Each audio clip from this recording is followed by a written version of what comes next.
We're talking with John Dean, author of numerous books, including Broken Government, his most recent, and writing over at findlaw.com. And, John, before we get to our callers, I had, let me just toss these 4 quick questions out. Maybe you can aggregate them. But, number one, you mentioned the statute of limitations on torture and on war crimes. That we know of, or at least I believe that we know of, more than 60 people who died during the torture process or things ancillary to it. Those deaths, so many of them ruled homicide. The guy that they made the movie The Taxi to the Dark Side out of, for example, it was ruled a homicide. That seems like that would extend that. And I'm wondering if that could extend all the way up to the people who wrote the memos that initiated that. Let me just start with that. Possibly. There will be no statute of limitations on a homicide, but whether you can find a proximate relationship or a necessary connection between the memos and a death is probably problematic at best. Isn't this where, though, they had the initial memo saying basically go ahead and torture. Then people started dying. And then they pulled the memos. They had another guy come in. They pulled the memos, and then they had a third guy come in the OLC, in the Office of Legal Counsel, and said, "Okay, now the new memos say go ahead and torture, but have a doctor there with a trach kit. In other words, let's not have any deaths happen." Doesn't that sort of suggest that might that be the thing that could tie it together? What you're going to have to show is that there was something more than an effort to write opinions. That there was some sort of collusion where these people did realize the potential implications of what they were doing, and they went ahead and did it. It's not. This is where the Office of Professional Responsibility might have some information that could change the whole dimensions of this. They got a hold, apparently, of a lot of the emails they found on the hard drives of the people who were involved in this.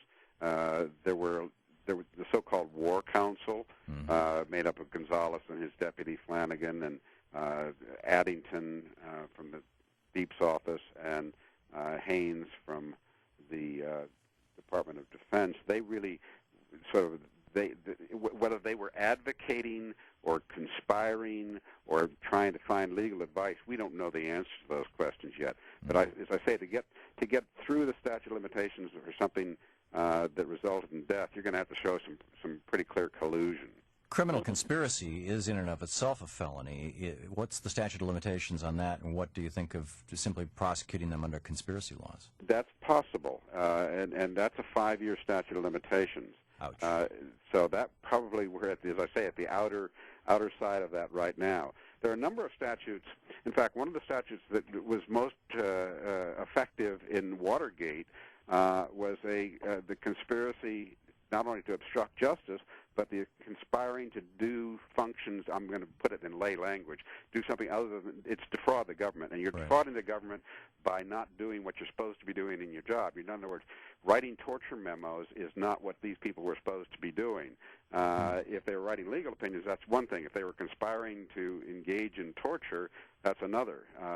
But as I say, we're at the outside limit of that. And there are, however, longer statute of limitations when you get into the international law and what they call a common plan to engage in what are war crimes. And these could indeed be trouble for these people for a lot of years. Could we use international law to prosecute these people within the United States? We could. In fact, our treaty obligations say that we should. And we either use our domestic law or we use the international law. Does that require us to go to courts outside the United States, to go to The Hague? No, not necessarily. Not necessarily. Interesting. So then, in that case, the statute of limitations may become a moot issue. It could, but it would be unusual for us to operate on some international law in any federal court. I'm not sure they would have jurisdiction. I think you'd probably have to go to The Hague or one of the international courts to take action on that. Okay. I think let's pick up a couple of calls from our listeners here. Thom in Los Angeles, listening on K-Talk down in L.A. Hey, Thom, you're on with John Dean. Okay, in today's L.A. Times, a story about a soldier who was charged with raping and killing a 14-year-old Iraqi girl. And then he shot her in the head a couple of times, and set flame to her body with kerosene, and he killed the rest of the family. He's from Midland, Texas, but he's being tried in Paducah, Kentucky, because of that's close to Fort Campbell. Now, I'm wondering... He's being tried under the Uniform Code of Military Justice. No, he's being tried as a civilian. Or as a civilian. Yeah, and I'm wondering why the military never prosecuted him while he was still in the military.